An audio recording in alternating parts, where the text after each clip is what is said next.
আসসালামু আলাইকুম। আমাদের কম্পিউটারে যে র্যাম ইনস্টল করা আছে, ডেস্কটপ কম্পিউটারের ক্ষেত্রে আমরা জানতে পারি যদি আমরা কেসটা খুলি সেক্ষেত্রে র্যামটা রিমুভ করলে তার গায়ে একটি স্টিকার দেওয়া থাকে, সেখান থেকে আমরা র্যামের স্পিড দেখতে পাই, ঠিক আছে, বা যেটিকে আমরা বাস স্পিড বলে থাকি। কিন্তু যদি ল্যাপটপ হয় তাহলে তো এই কাজটি করা যাবে না, ঠিক আছে, শুধু টেকনিশিয়ান যারা তারাই বলতে পারবে। তো সেক্ষেত্রে আমরা বেশ কয়েকটি মেথডে আমাদের সিস্টেম ইনস্টল করা র্যামের যে স্পিড রয়েছে বা মেমোরি চিপসের স্পিড রয়েছে সেটি আমরা জানতে পারবো। তার জন্য আমাদের সিস্টেমের ট্যাক্স বারে মাউস রাইট ক্লিক করতে হবে, আসতে হবে টাস্ক ম্যানেজার। তাহলে আমাদের সিস্টেমের টাস্ক ম্যানেজার ওপেন হবে। এখানে বেশ কিছু ট্যাব আমরা পেয়ে থাকি। পারফরমেন্স এই ট্যাবে আসতে হবে। এখান থেকে দেখবেন সিপিইউ সিলেক্টেড থাকতে পারে আপনাদের ক্ষেত্রে। আপনারা যেটি করবেন মেমোরি সিলেক্ট করবেন।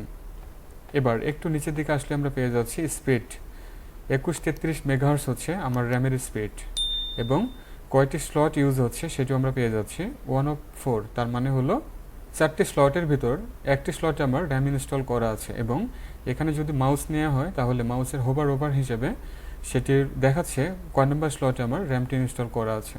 আচ্ছা, এ তো গেলে একটি প্রসেস। এখন আমরা আরেকটি প্রসেস দেখব, সেটি হলো কমান্ড প্রম্পটের সাহায্যে। তার জন্য সিস্টেমের সার্চে আসতে হবে, টাইপ করতে হবে সিএমডি, এন্টার কিটি প্রেস করতে হবে, ছোট্ট কয়েক লাইন কোড আমাদের টাইপ করতে হবে। ওকে, তো কোড আমরা টাইপ করি WMIC স্পেস দিয়ে মেমোরি চিপ,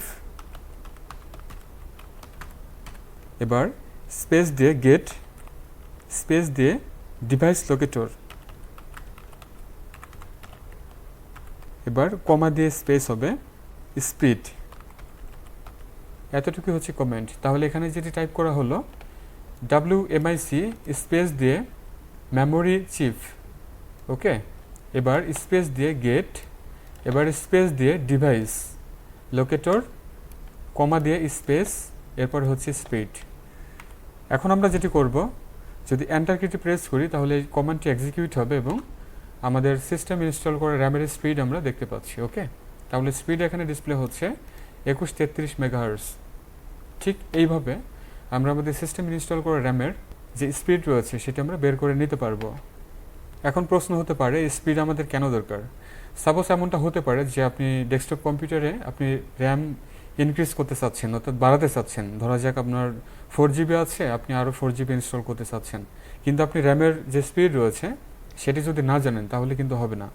দেখা যাচ্ছে DDR4 এর র্যাম, একই 4 এর র্যাম থাকবে কিন্তু স্পিড ভিন্ন রকম হতে পারে। তো এক্ষেত্রে অবশ্যই কিন্তু স্পিড গুরুত্বপূর্ণ, এবং স্পিডের সাথে ম্যাচ করে কিন্তু আপনাকে র্যাম ইনক্রিজ করতে হবে, আদারওয়াইজ কিন্তু স্পিড নেবে না, আবার অনেক সময় ডিসপ্লে আসবে না, ঠিক আছে, বা অনেক ধরনের জটিলতার সৃষ্টি হতে পারে। সো অবশ্যই স্পিড কম্বিনেশন রেখে র্যাম ইনস্টল করতে হবে। তাহলে ভিউয়ার, এতটুকু ছিল আজকের ভিডিও। ভালো লাগলে অবশ্যই লাইক, কমেন্ট, শেয়ার করবেন। চ্যানেলটিকে সাবস্ক্রাইব না করে থাকলে প্লিজ সাবস্ক্রাইব করে সাথে থাকবেন। আর নতুন ভিডিওগুলো দেখার জন্য অবভিয়াসলি বেল বাটন প্রেস করে রাখতে হবে। চ্যানেলে ধরনের ভালো ভালো ভিডিও দেওয়া আছে, সময় করে দেখে নেবেন। সবাই ভালো থাকুন, সুস্থ থাকুন। Thanks for watching.